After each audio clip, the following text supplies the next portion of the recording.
So we have a team. We have, I think it's 20 or so ladies across all our campuses that are going to El Salvador this weekend. This Saturday, right, you leave? So we want to pray for you guys.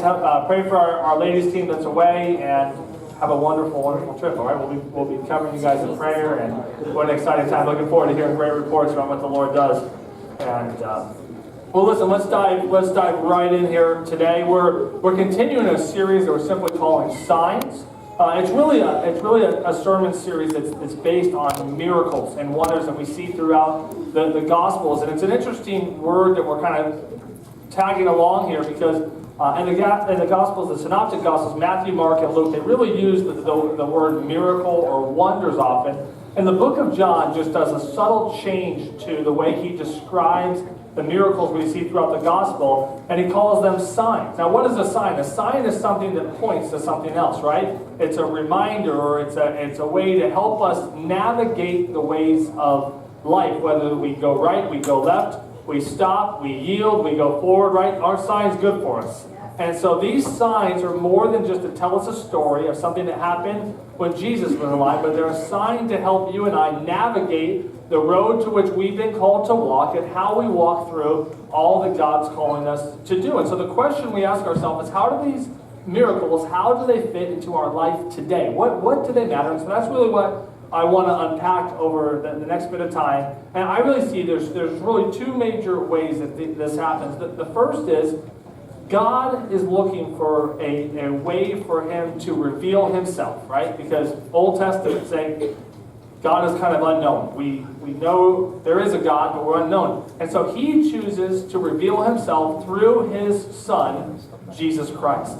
And when we see these miracles, we begin to see the attributes of God. And so he's revealing himself that way. Second, the Gospel of Mark tells us that the miracles or the signs are to be kind of a catalog for you and I of what we can expect God to do. And he tells us this, as believers, we are to continue to believe that God will still work miraculously, just like he did in the book of Acts and through the Gospels, that we're called to still see those things taking place today. How many of you guys are good for that, huh? Come on. I don't know about you, but I would love to see this amp up. I would love to see a lot more miraculous things that are done. I believe in the end times, before Jesus comes, we're going to see a revving up of the supernatural. So here's the good thing. I believe that we're moving towards the end of the end times. And so we're going to pray that God would supernaturally move and use our lives. I kind of refer to us often as an Acts 29 church.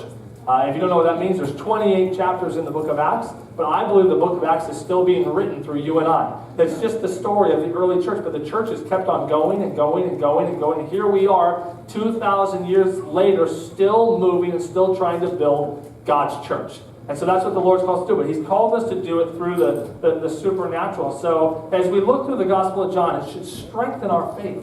What we're called to. And this is what John says at the end of his Gospel. Just to let you know, we'll be in John chapter 4 this morning. That's where we're going to be looking at. But I want to look first at John chapter 20, verses 30 through 31, because this helps us really understand what John's purposes were for writing these miracles in his Gospel. He didn't just write them just to write them. Remember that the Gospel of John is by far the oldest of all the Gospels. It was probably written some 30 to maybe even 40 years later than the other Gospels.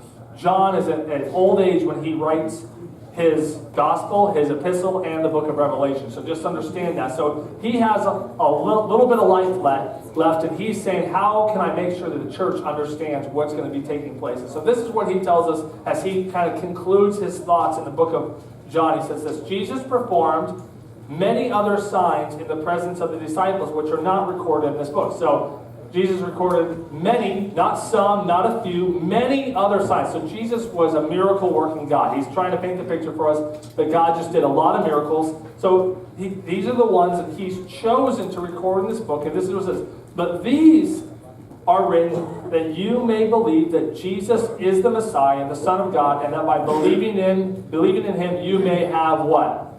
Life. Now you might be breathing and you might be moving, but that doesn't mean you have the life that John is talking about here. He's talking a supernatural life. He's talking about a born-again life.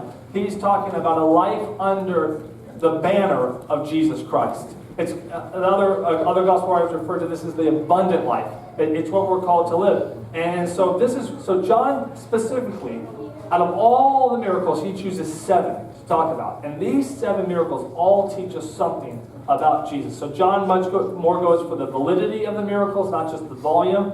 And I kind of see, as we're looking through these over the next several weeks, there's kind of 4 things I want you to just grasp when we go on, because they kind of tell the story as we go. First is the purpose of the miracle. I mean, to have a miracle, there has to be a purpose for it, right? And so John is really helping us understand that every miracle is to show a particular aspect of the power of God. There's a specific thing that John is trying to teach us about what Jesus can do. And we're going to look at one of those today. Miracles in scriptures are to increase our faith. They're to help us move closer to God. The second thing about a miracle is the person of the miracle. John's main objective in this gospel is to validate simply the deity of Jesus, right? So that we may believe. And as a matter of fact, in the 7 miracles we're going to look at, only one other name is mentioned in one of the miracles. Other than that, there's no other names of the specific people who actually work through the healings or the miraculous of Jesus. So this is what John is trying to help us out with. John is telling us that Jesus is the main character, period. You with me? These stories are about Jesus, and that's what we're supposed to pull out of the side of this thing. And they're all to help us understand the unique sides of God, that he's a personal God. He's a powerful God. He's a merciful. He's benevolent. And so this is how we begin to see who Jesus really is. The third thing we want to look at as we look through these stories is the people of the miracle. It took a person to be a part of these. And so John kind of takes a snapshot, kind of like a good cameraman who gets all the angles, and he teaches us about the people. Some of the miracles were done for individuals. Some of them were done for groups. But there was onlookers, the disciples were there, so we have to look at who the people are that are involved in this miracle and how they work. And the bottom line that John is trying to help us out with is this: Jesus cares about people. Amen? So if you're in this room and you're a person, he cares about you. And that's a great thing. And Jesus has the miraculous power to work within your life. And the fourth thing is this: you can't have a miracle without a problem, right? So we're going to look at the problems of the miracle. Each of these miracles focus around a problem-solving God working out a problem in someone's life. And so I said this last week, but if you're in this room and you have a problem, you're in a perfect place for a miracle. Right. If you never have a problem, you never need a miracle, right? So if you came in here today and you say, wow, you need to know, I think it's all of us, we're all going through something, we are set up for a miracle. So we're going to believe God for miracles to work in our life. So let's jump into the story here. We're going to look at the story of a nobleman and his 6 sons. It's in John chapter 4, and it starts in verse 43. And I'm just going to read the story to you today because I think it's the best way to go through it. I could probably story tell it, but I think I'm just going to read it, and we'll just see what the Lord kind of shows us here. Verse 43. After 2 days, he left for Galilee. Now Jesus himself pointed out that a prophet has no honor in his own country. When he arrived in Galilee, the Galileans welcomed him. They had seen all that he had done in Jerusalem at the Passover festival, for they also had been there. Once more, he visited Cana in Galilee, where he had turned the water into wine. So remember, we talked about that a couple of weeks ago. That was the first miracle. This takes place in the same city of Cana of Galilee. And we get a little bit of the story here that Jesus is returning to Cana of Galilee, and that he had made a pilgrimage that we know of 3 places. Down to Judea. It says that because Jerusalem is in Judea, right? So he went for the Passover feast, and people saw what he was doing there, and they heard the stories. So there's a story in the Bible that tells us about this. Do you guys know? So Jesus goes into the temple, and he starts throwing over tables, right? And he grabs a whip out, and he starts whipping the people and saying, "Get out of here! You're messing up God's house." He's actually fulfilling the prophetic words of Zacharias when he's doing this. Most people don't understand. There's 2 specific times that Jesus goes into the temple and drives out the tax collectors. He does it at the very beginning of his ministry, because this had to fulfill the prophet Zechariah, and then he does it in the last week of his life. He does it again. So there's 2 times. So these people are saying, we heard the stories because we were in Jerusalem for Passover, because everybody took the pilgrimage to Jerusalem to see what was taking place, and they saw what Jesus had done. They had heard his teaching in the temple, and as he began to talk and teach, they saw the miraculous. Then we know he went up through Samaria, and people believed. So this is kind of the story they're telling. Now something grabs my attention here, because then it says, now Jesus himself pointed out that a prophet has no honor in his own country. So we also know that he had gone back to Nazareth, right? And what happened in Nazareth? They didn't receive him as a rabbi, as a Messiah specifically, and so he says a prophet without honor in his own country. And so what do you do when times are tough? You go back to the place where God had done something good before. Amen? And I want to tell you, maybe you're in a place right now where you're struggling with some things, you're working through the things. Sometimes the best thing to do is go back to the place where God spoke to your heart as a reminder that he is still in control. And I love this. So sometimes you got to go back, hit your knees, thank God for all he's done, and sometimes we need a reset button on our life. We click that thing and say, God, I'm going to recall what you have done in my life and set forth. And it's this reset. I take it like this. If you're Lazarus, you go back and put flowers on the grave. If you're Zacchaeus, you go back and you climb that sycamore tree. If you're Paul, you hop on a horse and you head down that road to Damascus. If you're Peter, you hop on the boat, the Sea of Galilee, you go out to the place where you walked on water. If you're Elijah, you go back to Mount Carmel, where you defeated 450 prophets. If you're Moses, you go back to the burning bush. And if you're Jesus, you go back to Canaan. Because he knew God showed up in Canaan. And so we see this coming back this time saying, God, I know you worked a miracle here before. And so we see what God is doing. So maybe that's a word here for today. Maybe you can't physically go back to the place where God spoke a mission into your heart, a purpose into your heart, where you got saved. But you can go there in your mind, you can go there in your spirit. Not too long ago, we were down in Florida. And every time we're in Central Florida, we love to go down to Lakewood to see the university we went to. And it's amazing how God just triggers these memories, right? And God does so much in our lives during those times. And so you begin to recount the goodness of God. And all of a sudden you realize, God did something in my life, and you go back to the place, God will do something good once again. They serve as a reminder that he's been faithful in the past. He'll be faithful in the future. Amen? So let's keep going here in the story. So they're in Cana of Galilee, and there was a certain royal official whose son lay sick at Capernaum. When this man heard that Jesus had arrived in Galilee from Judea, he went to him and begged him to come and heal his son who was close to death. Unless you people see signs and wonders, Jesus told them, you will never believe it. Unless you see it, you're never going to believe it. The royal official said, Sir, come down before my child dies. Go, Jesus replied, your son will live. The man took Jesus at his word and departed. While he was still on the way, his servants met with him in the news that the boy was living. When he inquired as to the time in which his son got better, they said to him, yesterday, at 1 PM, the fever left him. Then the father realized that this was the exact time at which Jesus had said to him, your son will live. So he and his whole household, what did they do? What's the point of the book of John? So that you will believe. So he and his whole household, they believed. This was the second sign Jesus performed after coming from Judea to Galilee. There's some great spiritual lessons we're going to take from this thing. So that part before, that was just bonus, okay? No PowerPoints, no slides for any of that stuff. Right? Just bonus for you this morning. What's some great lessons? Well, the good thing is this story teaches us so many great principles about who God is, the way he wants to work, and the way he wants to work in our life. But it's also kind of an ironic story. I like irony. I think it's a great part of storytelling. You hear good things and things about irony. You hear about roaches that infest the pest control office, right? That's kind of irony. The psychic who dies suddenly. Or when something really bad happens, you yell, oh, great. Doesn't make sense, right? You get the irony. Some people's names are irony in themselves. A bald man named Harry. I thought about you, Harry. You're doing good. You got a full head of hair, so you're good. A poor man named Rich. And I've actually met one of these, an atheist named Christian.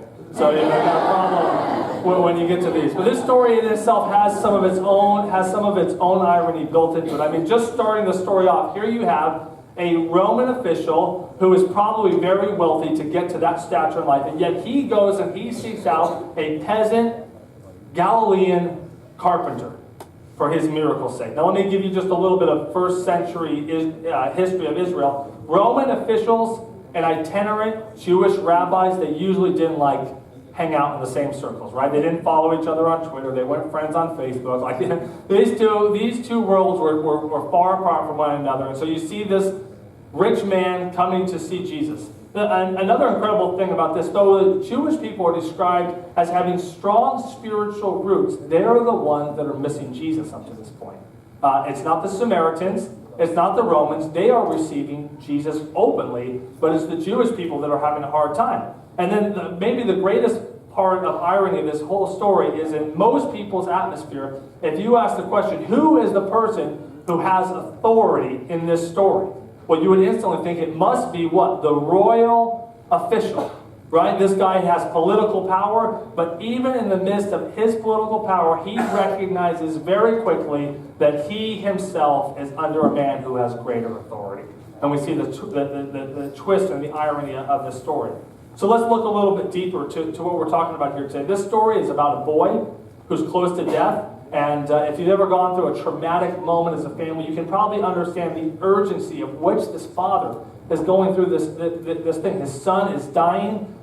He's walking through this hopeless feeling going on. Maybe right now you're in a hopeless situation. Maybe you have a friend, a family member, someone you're walking through life, and it just looks hopeless. And this is pretty much the story of where this man is going on. His son's life hangs in a thread, and he comes to the point of saying, I heard some stories about this man named Jesus.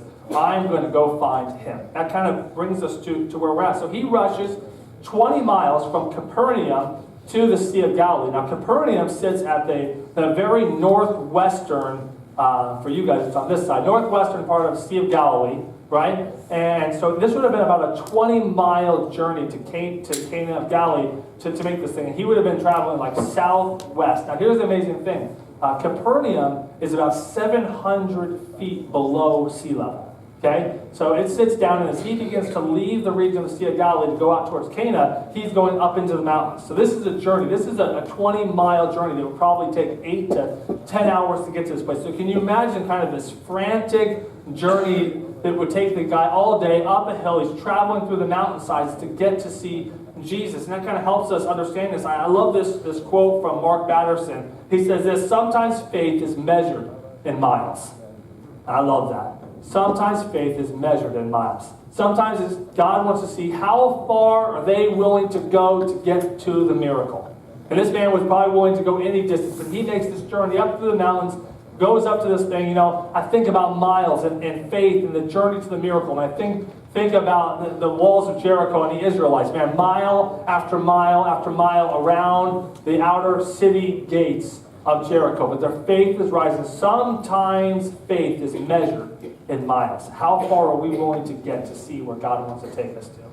So he takes this 8-hour journey, and he comes to Capernaum because he believes he still has time to save his child's life. Now, see, the official, he only had one framework for a miracle, right? This is just the way he would think. He thought the best thing I can do is if I can go and I can get Jesus and I can convince Jesus to come back to Capernaum, and he will come and he can heal my son. In verse 47, he says, he went to him and begged him to come to heal his son.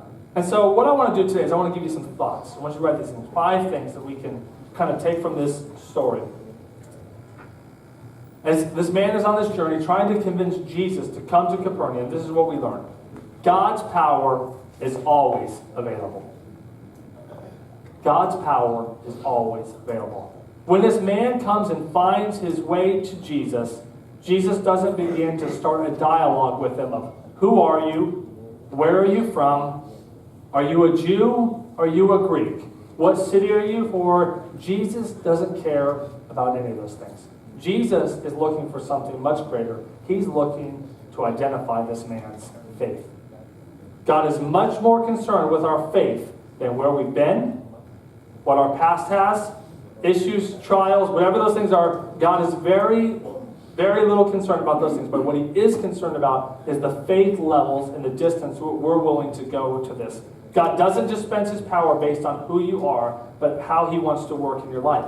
The second thing here is desperation is always essential. Desperation is always essential. Now, I imagine as this man must have traveled, he must have gone by a lot of people on the road, but he had his focus on what he was called to do. And John shows this desperate man who goes out of his way to get to Jesus. Now, I just want to tell you, if you look through the stories in the New Testament and you look at the miracles, almost every single one of them is driven by a desperate person. There's something about being desperate going after God, that God sees that heart. He sees that faith. He sees that desperate spirit of going after him, and he begins to move on someone's behalf. There are 5 or 6 such accounts in Capernaum alone that call for people moving in desperation. At this moment, this man doesn't care about anything but getting to Jesus. He doesn't care about who he offends. He doesn't care anymore about what people might think of him. Here is this Roman official, this wealthy man, going to seek out this peasant, itinerary, Jewish rabbi, poor man. At that moment of desperation, how many know you don't care about any of that anymore? And I think sometimes the reason we miss out on God is because we're still way too concerned about everything else and what everybody else thinks and what we think and how it looks and how it goes this. And because we're not desperate enough, we miss out on what God wants. This man at this moment, he didn't care about any of those things. He was going to get Jesus and no one was going to stay in his way.